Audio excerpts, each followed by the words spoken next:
Reporters کے ساتھ ایک غیر معمولی طویل بات چیت میں صدر ٹرمپ نے کہا کہ چین اس لیے تجارتی مذاکرات سے ناخوش ہے کیونکہ امریکہ کامیاب ہو رہا ہے۔ وہ چاہتے ہیں کہ میں الیکشن ہاروں کیونکہ اس سے پہلے کبھی انہیں کسی نے ایسے چیلنج نہیں کیا، لیکن میں چاہتا ہوں کہ امریکی کسانوں اور صنعت کاروں کے لیے چین کے ساتھ کام کرنا آسان ہو۔ انہوں نے 2015 کے ایران جوہری معاہدے کے حوالے سے سیکیورٹی کونسل میں اپنی گزشتہ روز کی تنقید کو دہرایا جس سے امریکہ اس سال مئی میں الگ ہو گیا تھا۔ صدر ٹرمپ نے یہ بھی کہا کہ شمالی کوریا کے لیڈر کم جونگ ان کے ساتھ بات چیت سود مند رہی ہے اور مزید کی تیاری ہے۔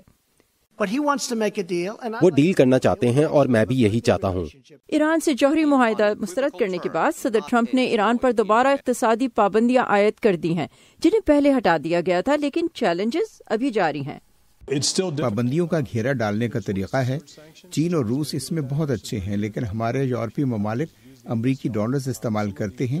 وہ بین الاقوامی bank code identifier SWIFT code استعمال کرتے ہیں، تو یہ روکنے کا ایک طریقہ ہے۔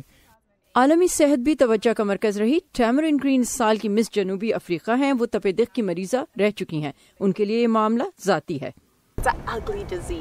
یہ ایک بری بیماری ہے۔ لوگ سمجھتے ہیں کہ آپ کو HIV ہوگی تو TB ہوگی۔ میں تیسرے سال کی میڈیکل اسٹوڈنٹ ہوں اور مجھے یہ بیماری ہوئی تو ایک خاتون میڈیسن کی طالبہ کی حیثیت سے مجھے لگا کہ مجھے اس کے معیوب سمجھے جانے سے فرق نہیں پڑے گا، لیکن نہیں، مجھے ڈر تھا کہ لوگ مجھ سے کنارہ کر لیں گے۔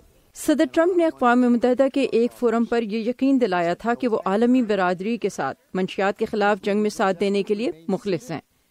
صبا شاہ خان، اردو VOA۔